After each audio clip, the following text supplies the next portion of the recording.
Hi, I'm Jack Bryant, and I'm going to show you a really cool project that I learned when I was in my Waldorf teacher training many years ago.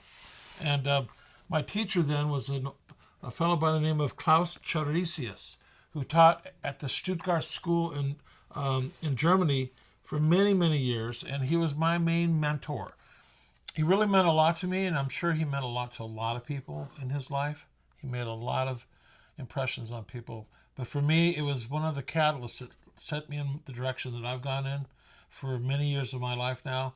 And, maybe one day you'll be that kind of teacher like Klaus was, that you'll be able to affect somebody that will carry on for generations and will affect generations of people. Just one little thing about the creator of this particular design, Klaus Charisius.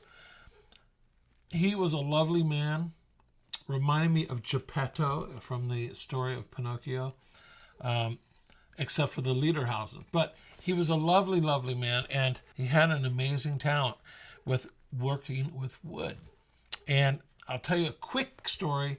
Every year he would come to visit California and teach teachers. He would go up north in California to a place called the Bristlecone Pine Forest. And after many years of going up and visiting those ancient 5,000-year-old trees, because he loved trees, one year he went up there and the rangers had gotten a piece of this 5,000-year-old wood that had broken off in a storm. They saved it for Klaus, gave it to him because they knew that he really loved these trees. And Klaus took it back to Germany, milled it all up, and turned it into a violin.